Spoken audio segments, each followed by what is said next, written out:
तो लोग special class कर रहे हो गुणनखंड विधि, तो बेस ऑफ अलजेब्रा में बतलाए हैं, फिर भी देखो बोला रूट वाला, तो ये रूट आया। तो गुणनखंड विधि में अब नियम याद करो, आंसर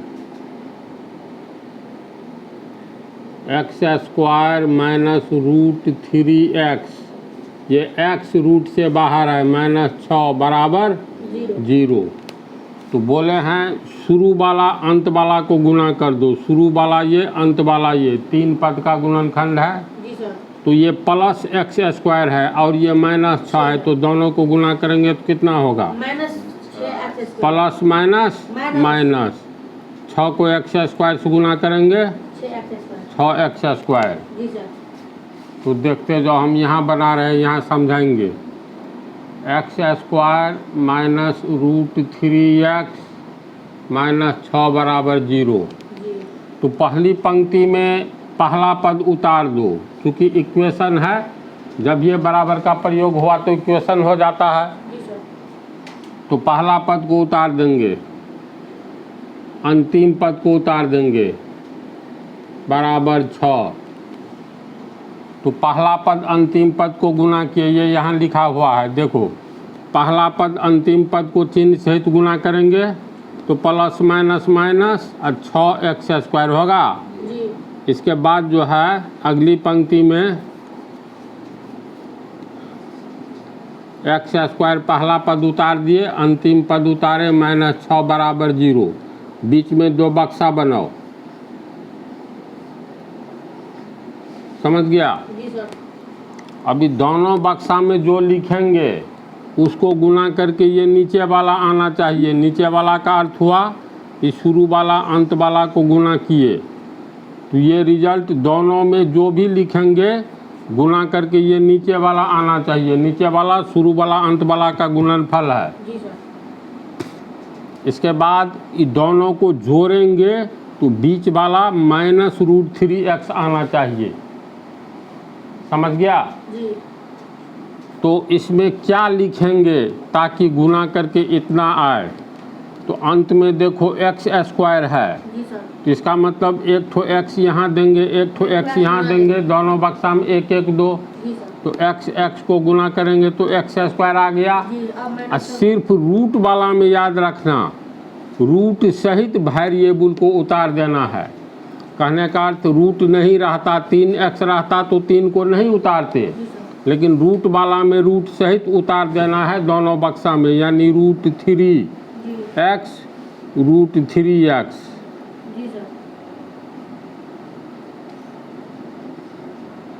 रूट नहीं रहता तब नहीं उतारते, सिर्फ रूट के भीतर 3 रहे, 5 रहे, 6 रहे, कुछ भी रहे, यही चीज़ उतार देंगे। इसके बाद दोनों को गुना करने पर नीचे वाला आना चाहिए, दोनों को जोड़ने पर ऊपर वाला आना चाहिए। तो ये दोनों को गुना करो, आता है कितना? नीचे वाला -6x स्क्वायर है, तो एक ठो x यहाँ देंगे, यहाँ देंगे, तो x को गुना करेंगे एक्स स्क्वायर। इसके बाद √3 और √3 को गुना करेंगे तो 3 होगा, तो 3x स्क्वायर आ रहा है, आना चाहिए -6x स्क्वायर। इसका मतलब इसमें किससे गुना करेंगे तो -6x स्क्वायर आएगा। ध्यान से देखो, -2 से गुना करना होगा, तो -2 से गुना करना होगा। तो अब जिससे गुना करना है उसका गुणनखंड निकालो। तो -2 का गुणनखंड क्या क्या हो सकता है? तो देखो, +1 गुने -2, प्लस माइनस माइनस, 1 दूनी 2, एक बार प्लस लिया तो एक बार माइनस लो, -1 गुने +2, तो माइनस प्लस माइनस, 1 दूनी 2। तो ये दोनों में से जैसे एक बार +1 यहाँ बैठाओ, +1, इसके आगे है -2, तो -2 बैठाएंगे। अब देखेंगे जो दोनों को गुना करके इतना आता है कि नहीं, तो आ जाएगा। देखो 1√3x, 1√3x प्लस है, इधर -2√3, -2√3x, गुना करो, एक्स एक्स को गुना करेंगे एक्स स्क्वायर, √3 को गुना करेंगे तो 3, 1 दूनी 2, तो 2 गुने 3 एक्स स्क्वायर, 2 तिया 6 x square, plus minus minus, तो यहाँ माइनस 6 एक्स स्क्वायर आ गया, यानी दोनों को गुना किए तो इतना आ गया। अब दोनों को जोड़ो तो इतना आता है, तो अलग से जोड़, -2√3x, -2√3x, ये +1√3x, जोड़ तो सूर्य में बेस ऑफ अलजेब्रा में बतलाए हैं। तो ये समान पद है ना, समान पद में संख्या के पीछे माइनस प्लस रहे तो बड़ा अंक में से छोटा अंक घटा दिया जाता है। तो 2 में से 1 गया 1, समान पद √3x लिख देंगे, 1 नहीं भी लिखेंगे तो छिप गया, बड़ा चिन्ह के पीछे माइनस है तो इतना आया। इसका मतलब यही होगा, इसका काम नहीं है, तो इसका काम नहीं है तो इसको हटा देंगे। तो कैसे कैसे कदम बढ़ाएंगे, समझा? जी समझ गए। तो यहाँ पर लिखाएगा प्लस, 1 का वैल्यू नहीं है, 1 छिप जाएगा, +√3x, यानी +√3x -2√3x, -2√3x, -6 बराबर 0। खाली बीच वाला पद को कैसे तोड़ना है इसी को मुख्य रूप से समझना है। कैसे हुआ, समझ गया? अब प्रथम 2 में कॉमन लेंगे, तो यहाँ x है, यहाँ भी x है, तो x कॉमन हो गया, तो ये x बचा, x निकला तो +√3 बचा। इसका मतलब दूसरा कोष्ठ जो लेंगे तो यही चीज़ यहाँ पर आएगा। मान लो x +√3 लिख दिए। अब यहाँ पर देखो x है, यहाँ x है, तो -2√3 आना चाहिए कोष्ठ तोड़ करके, तो इसका मतलब -2√3 से गुणा करके देखो तो माइनस प्लस माइनस, 2√3 को x से गुणा करेंगे 2√3x, माइनस प्लस माइनस, 2√3 या √3 को गुना करेंगे तो √3 3 और 3 दूनी 6 होगा। समझ गया? फिर इसमें तो देखो ये कोष्ठ दोनों पद में है, ये कोष्ठ कॉमन निकल गया तो x +√3, कॉमन लेते हैं तो नया कोष्ठ देते हैं, इतना में से ये निकल गया तो सिर्फ x बचा ना, फिर माइनस ये निकल गया तो 2√3 बराबर 0। अब इसको मान लेंगे समीकरण 1।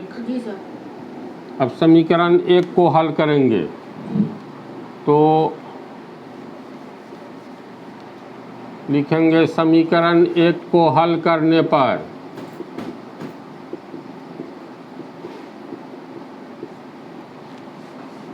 x +√3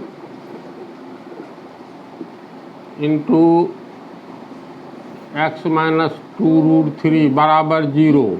एक बार इसको रखेंगे, इसको आगे ले जाएंगे तो नीचे आएगा, तो और x +√3 बराबर 0 बटा x -2√3 बराबर 0 होगा। 0 में किसी भी चीज़ से भाग दो तो 0, तो ये हो गया x +√3 बराबर 0, इसीलिए x बराबर 0 -√3 यानी -√3। एक मान ये आया। फिर समीकरण 1 को पुनः हल करेंगे, इसको हटाएंगे, इसको रखेंगे, पहले इसको रखे थे तो लिखेंगे पुनः समीकरण 1 से, समीकरण 1 में है x +√3 इंटू x -2√3 बराबर 0। अब इसको रखना है तो x -2√3 बराबर 0 बटा, ये नीचे आएगा x +√3 बराबर 0 और x बराबर 0, ये माइनस वाला आगे जाएगा तो प्लस, तो +2√3, इसीलिए x बराबर 2√3। तो देखो 2 ठो मान आया, तो अंत में लिखेंगे हाँ x बराबर इतना तथा -√3, आंसर 2 ठो मान आया। इसमें ध्यान ये रखना है बीच वाला पद को कैसे तोड़ेंगे, इस पर हम 2-3 उदाहरण और बता देंगे, दिमाग में प्रिंट हो जाएगा। तो इस पार्ट में एक तो ये समझो, फिर अगले पार्ट में स्पेशल पार्ट ही समझो, इसको बतलाएंगे।